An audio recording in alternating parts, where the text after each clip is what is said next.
말씀을 나누도록 하겠습니다. 주제가 실패입니다. 지난주는 혹시 주제가 뭐였는지 기억하시는 분이 있습니까? 스트레스. 그리고 이번 주는요? 실패. 우리가 지금 EM 미니스트리가 있습니다. 그러니까 잉글리시 미니스트리죠. 우리 EM 미니스트리가 이번에 이제 새로운 교재를 정했는데 리고렌 목사님의 God's Answers to Life's Difficult Questions, 어떤 인생의 어려운 문제들에 대한 하나님의 대답이 뭘까? 그래서 여기 지금 챕터를 보면 1장이 스트레스, 2장이 failure, 실패, 그 다음에 3장이 depression, 이렇게 나가요. 그럼 제가 이 책 보고 설교하느냐? 그건 아니죠. 그건 아니지만 우리가 EM과 KM이 주제를 좀 같이 맞춰서 나가자, 그런 마음을 먹었어요. 그래서 EM은 이 교재를 가지고 이제 한 12주 정도 이렇게 공부를 하게 되고, 저는 이 주제에 맞춰서 제 설교를 하겠습니다. 그러니까 본문을 제가 정하고 또 이 주제에 맞춰서 같이 우리 EM이랑 KM이랑 같이 이렇게 발 맞춰서 나가도록 하겠습니다. 그럼 오늘 주제가 뭐라고 그랬어요? 실패. 자, 그런데 특별히 실패의 유익이 뭘까? 우리 이런 쪽에 한번 초점을 맞춰보도록 하겠습니다. 뭔가 최선을 다했는데 결과가 안 좋을 때가 있죠. 최선을 다했어요. 열심히 공부했는데 시험에서 나쁜 점수가 나왔어요. 그래서 가고 싶은 학교에 못 가고 가고 싶은 직장에 못 가는 그런 실패를 경험해 보셨습니까? 건강한 가정을 세우고 싶었는데 정말 최선을 다했는데 헤어짐의 아픔을 겪을 수도 있죠. 우리가 인생 살면서 이런저런 크고 작은 실패를 다 경험합니다. 여러분, 어떤 실패가 생각이 나세요? 지난주에도 다이어트에 실패하지 않았어요? 작심삼일이라고 그냥 핑계는 있죠. 왜 먹어요? 그러면 운동하려고. 먹어놓고 운동하겠대요. 자, 실패가 주는 유익이 뭘까? 오늘 5절로 한번 쑥 넘어가 보세요.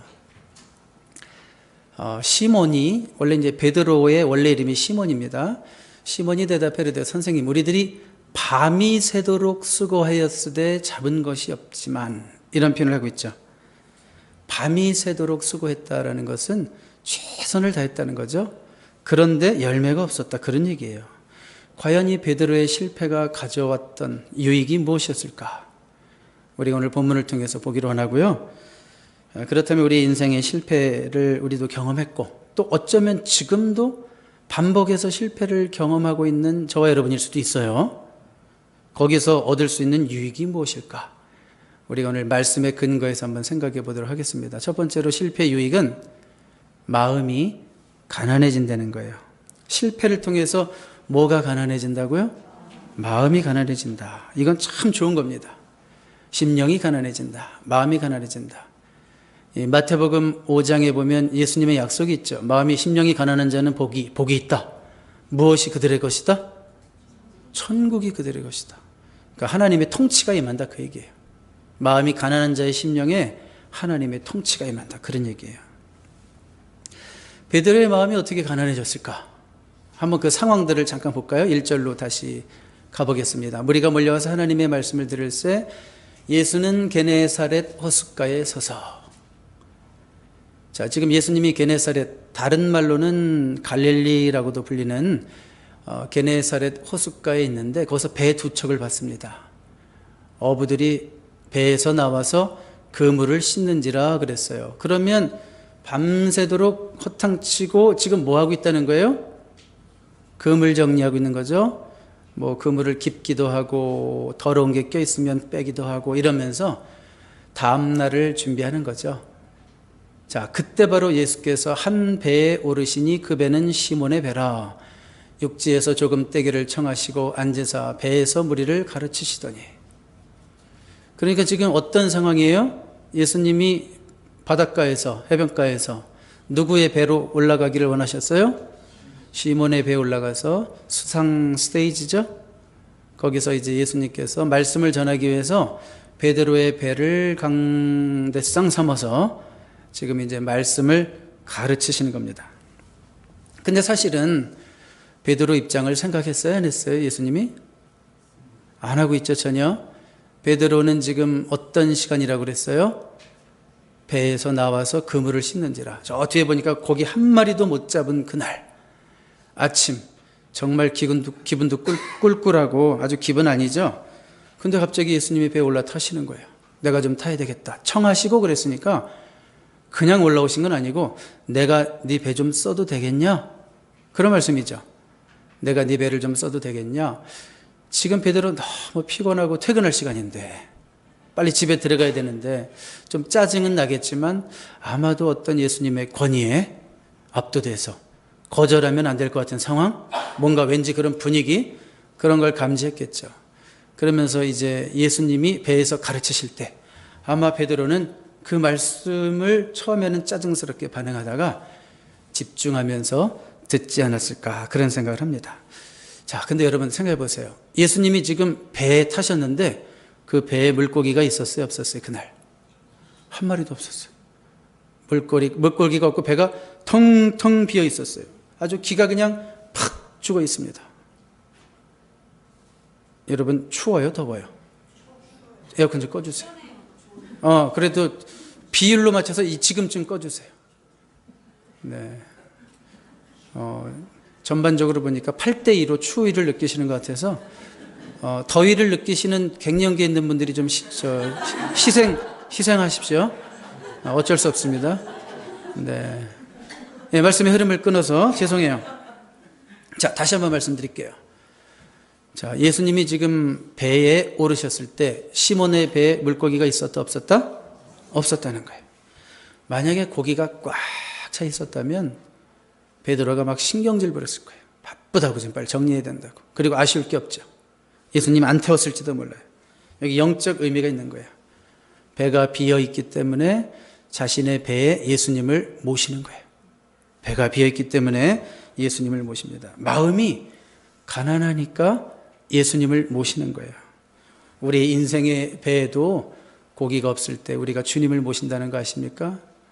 우리가 파산하고 힘들고 망하고 실패했을 때, 가난할 때, 그때 주님을 맞이합니다. 그때는 절박하거든요. 내 인생의 배에 예수님이 없으면 안 되거든요. 아직도 뭐 예수님 없이도 살 수 있을 것 같은 사람, 주님 없이도 그냥 내일을 내 힘으로 살 수 있을 것 같은 사람, 이런 분들은 진정한 의미에서 예수님을 자신의 삶에 모시지 않습니다. 진짜 의지하지 않습니다. 내 힘으로 다 하다가 가끔 예수님 이름 부르는 거죠, 그냥. 이번에 내가 이거 합니다, 주님. 좀 시간 남으시면 좀 도와주시든지, 이렇게 산단 말이에요. 근데 진짜 내 인생에 물고기가 없을 때, 바닥이 났을 때, 우리는 절박해요. 예수님이 내 배에 꼭 타셔야 돼요. 그런 상황에서 4절로 가보세요. 말씀을 마치시고 시몬에게 이르시되 깊은 데로 가서 그물을 내려 고기를 잡아라.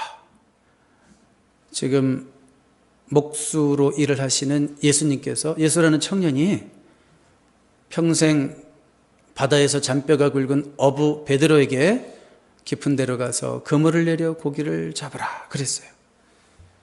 만약에 마음이 가난해지지 않았다면 시몬은 프로페셔널 피셔맨, 그렇죠? 우리에게 프로페셔널 피셔맨 한 분 여기 계시지만 어부는 그걸 평생 했다니까요. 어부로 자기 직업으로. 만약에 자기가 지금 마음이 가난하지 않다면 자존심 내세웠겠죠? 아이고, 예수님, 사실 이미 베드로가 예수님 그때 알고 있었어요. 한번 누가 이렇게 친구 소개로 자기 장모님 이렇게 병을 고쳐주신 적이 있었어요.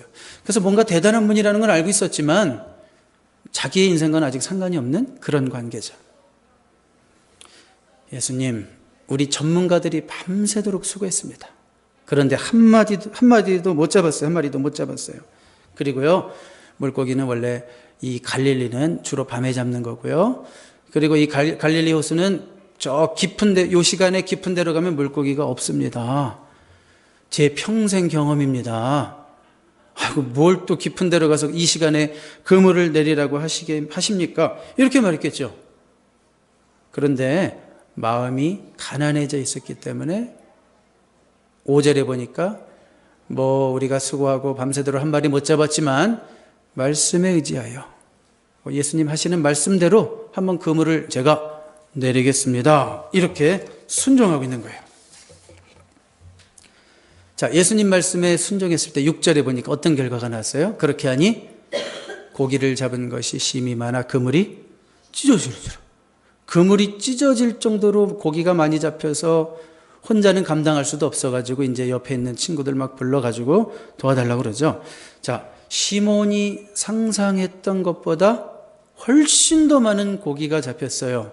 누구가 함께 하실 때? 예수님이 함께 하실 때 시몬이 상상했던 것보다 훨씬 더 많은 고기가 잡혔어요. 여러분들이 만약에 어업에 종사한다면 여러분들 누구를 사업의 파트너로 삼고 싶어요? 이럴 때 예수님만 우리의 사업의 파트너가 된다면 진짜 대박 나겠구나. 여러분의 사업 파트너는 누굽니까? 여러분의 일터에 주님이 계십니까? 주님이 계신 거와 없는 거의 차이를 보셨습니까? 나 혼자 열심히 하면 시간은 시간대로 쓰고 몸은 몸대로 상하고 열매는 없는데, 주님이 한순간 들어오셔가지고 내 삶에 개입하셔서 뭐 이렇게 슬쩍 말씀하셔서 순종했더니 내가 상상도 할 수 없는, 평생 한 번도 보지 못했던 열매가 나타나고 있잖아요. 여러분, 사업의 일터의 파트너를 우리 예수님으로 모시기를 바랍니다. 그런데 사실은 시몬에게 이런 기적을 보여주신 이유는 비즈니스 성공을 위해서 그러신 건 아니에요. 요즘 같으면 이런 기적이 일어났다면 여러분 당장 동영상 찍겠죠? 그래서 편집해서 유튜브에 올리면 조회수 엄청 올라가면 돈 벌겠죠? 그런 거 하라고 주신 기적이 아닙니다. 그렇다면 왜 예수님께서 이런 기적을 시몬에게 허락하셨을까? 시몬이 가장 자신 있어 하는 분야에서 그를 꿰버리신 거예요. 최소한 그래도 여기서는 내가 최고지. 아니, 전문가가 해도 안 되는 일을 저 목수인분이 하라는 대로 했더니 된단 말이에요. 시몬의 교만이 박살나는 거예요. 겸손해지는 순간이에요. 마음이 가난해지는 순간입니다. 우리 모두는 어쩌면 자기 전공 분야에서 은근히 교만함이 있어요. 내 전공 분야에 대해서 누가 아는 체 하면 괜히 콧방귀 끼고, 어떤 분이 제 앞에서 성경 얘기하면 제가 속으로 콧방귀 낄까요? 뭐 예를 들면 그런 거.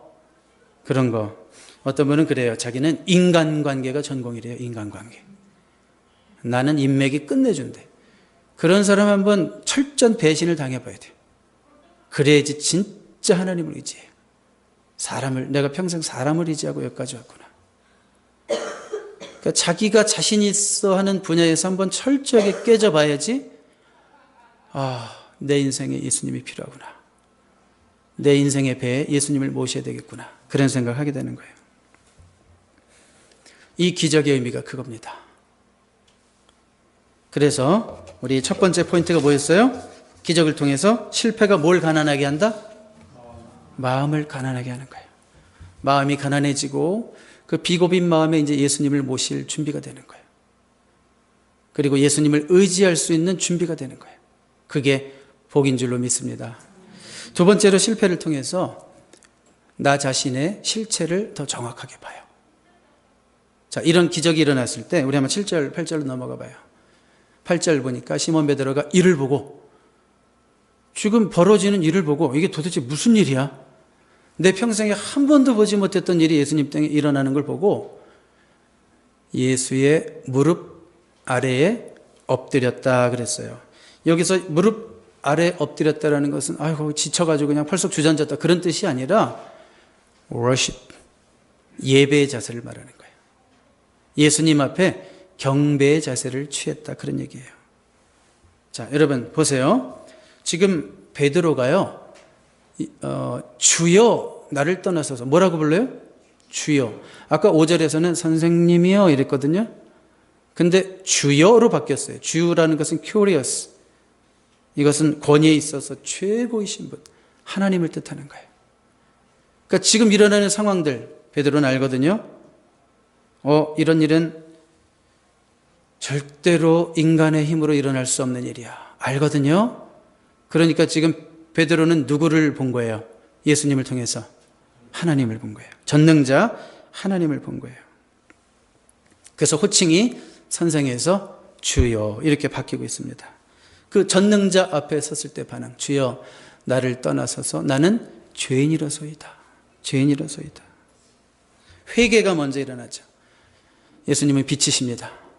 빛 대신 예수님이 우리 인생에 들어오면, 환한 빛 대신 예수님이 우리 인생에 들어오면 우리의 실체가 다 드러나요. 그러면 그 환한 빛 앞에서 죄인으로 드러나지 않을 사람이 없어요. 누가 시키지 않아도 죄인됨을 고백하게 되는 거예요. 너무나 질적으로 나와는 차이가 있으신 그분 앞에, 너무나 밝은 그 빛 대신 그분 앞에 나의 어두움이 다 드러나는 거예요. 내가 뭐 이 정도면 해가지고 쥐꼬리만한 자기 의를 붙들고 남들보다 낫다고 생각했는데 그 빛 앞에 부딪히니까 감당할 수가 없는 거예요. 나의 죄인됨을 감당할 수가 없는 거예요. 그래서 주여 나는 죄인입니다. 이렇게 고백을 하는 거예요. 제가 잔잔하게 얘기하니까 졸리세요? 집중이 되세요? 잔잔하게 얘기하니까 졸려요? 집중이 돼요? 더 집중하라고 잔잔하게 하는 거예요? 이상하게 너무 편해서 눈이 감기는 분 회개하세요. 자, 여러분, 하나님은요, 누군가를 쓰시기 전에 반드시 하시는 일이 있어요. 우리가 죄인임을 알게 해요. 넌 아무것도 못하는 죄인이다. 죄인임을 알게 하십니다. 하나님은 또 우리 인생 가운데 어떤 귀한 일, 새로운 일을 시작하시기 전에 먼저 우리를 정화시켜셔요. 깨끗게 하시고 죄부터 정리하게 하시고 그동안 살아왔던 묵은 때들을 지우시고, 이런 기간 어떤 분에게는 한동안 울기만 해요. 기도하면서 내 죄 때문에 아파서, 내 과거 때문에 아파서 그런 상처들을 씻으시고 죄를 씻으시고 때가 되면 하나님이 여러분들을 들어 쓰실 줄로 믿습니다. 베드로를 왜 이렇게 하나님께서 이 죄인됨을 깨닫게 하실까요? 앞으로 할 일이 많거든요. 준비시키는 거예요. 실패를 통해서 나 자신의 실체를 본다. 굉장히 큰 복입니다. 하나님이 이제 나를 쓰시려나 보다.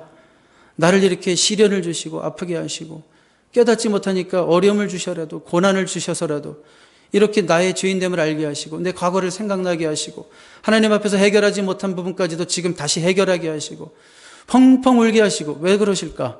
내가 미워서 그러시는 게 아니라 죄인됨을 깨닫게 하심으로써 이제 하나님의 계획이 드러나는 거예요. 세 번째로, 실패를 통해서, 마지막 포인트, 실패를 통해서 하나님의 더 좋은 계획을 보게 되는 거예요. 여러분 8절을 다시 보세요. 사실은 베드로라는 이름이 오늘 본문에서 처음 나와요. 시몬 베드로가, 이 표현이 처음 나와요. 원래는 시몬이에요. 다혈질의 시몬이에요. 팔팔 뛰는 시몬이에요. 성격이 왔다 갔다 하는 시몬이에요. 물결치는 플럭추에이트 시몬이에요. 그런데 이제는 그가 베드로라는 이름이 처음 예수님께 듣습니다. 락, 반석이라는 그런 팔딱거리고 자발맞고 감정의 기복이 심한 시몬이 이제 안정되고 견고한 초대교회 일꾼이요 예수님의 수제자 베드로로 되기 위한 첫걸음이 여기서 시작되고 있는 거예요. 그러니까 실패는 죄인됨을 깨닫는 거로 끝나는 게 아니에요. 실패를 통해서 새로운 삶이 시작되는 거예요. 하나님께서 예비하신 새로운 삶이 반드시 있습니다. 왜 문을 닫으셨을까? 새로운 문을 열어주시려고 닫으셨어요. 자, 9절 보세요. 이는 자기 및 자기와 함께 있는 모든 사람이 고기 잡힌 것으로 말미암아 놀래가지고 어쩔 줄 몰라 하고 있을 때 10절 보세요. 예수께서 시몬도 놀랐죠. 또 동업자인 야고보와 요한도 놀랐죠. 예수께서 시몬에게 이르시되 무서워하지 말라. 전능자 앞에 선 죄인의 두려움을 향하여 무서워하지 말라. 내가 너를 받아줄 거야. 이제후로는 내가 사람을 취하리라. 놀라운 말씀입니다. 이제는 네가 고기를 잡는 게 아니라 사람을 잡겠대요. 지금 사람 잡는 사명 무슨 얘기예요? 사람 살리는 일, 영혼 구원하는 일을 하게 될 것이라는 예수님의 예언임과 동시에 이게 명령이에요. 앞으로 네가 할 일이 있다. 이제는 네가 사람을 구해야 된다. 베드로를 향하신 하나님의 계획을 보여주신 거죠. 그러면 여러분, 이제는 고기는 그만 잡고 영혼을 구하라. 그럼 평생 성실하게 어부의 일을 했었는데 어떻게 하라는 얘기예요? 쉽게 말해서 때려쳐라? 그래, 때려쳐라. 그 표현이 좋아요. 때려치라는 거예요. 하나님은 베드로 인생에 특별한 계획을 가지고 계셨어요. 베드로가 지금 복음 사역자로 부르심 받는 순간입니다. 사실 우리 모두에게는 직업이 있습니다. 그 직업을 통해서 하나님께 영광 돌려야 됩니다. 선량한 시민으로 살아야 돼요. 훌륭한 직업인으로 살아야 돼요. 그러나 어떤 이는 베드로처럼 집중적으로 하나님 말씀 전하는 일로 부르심 받을 수도 있다. 그런 얘기죠. 베드로와 다른 제자들은 그 고귀한 부르심 앞에서 어떤 분이 표현하기를 그야말로 higher calling이래요. 우리는 다 부르심 받은 자들이 하나님의 컬링이 있어요. 내 삶이 어떤 현장에 있든지. 그런데 좀 더 higher calling, 하나님께 전심으로 전력으로 네 삶을 드리라 라고 하는 그 higher calling에 우리 베드로와 다른 제자들이 어떻게 하고 있나 보세요. 11절에 그들이 배들을 육지에 대고 모든 것을 어떻게 했다? 버려두고 예수님을 따르니라. 배도 가지고 그물도 그대로 가지고 내가 할 거 다 하고 예수님 따랐다? 아니죠. 철저한 단절이 있죠. 베드로에게 배는 뭡니까? 사업체죠? 비즈니스죠? 세탁소를 하고 있다면 배는 뭐예요? 보일러 기계죠? 제일 비싼 거? 건물이죠? 자, 그 배 안에는 지금 또 엄청난 고기가 잡혀 있죠? 엄청난 고기. 그것만 팔아도 팔자고쳐요.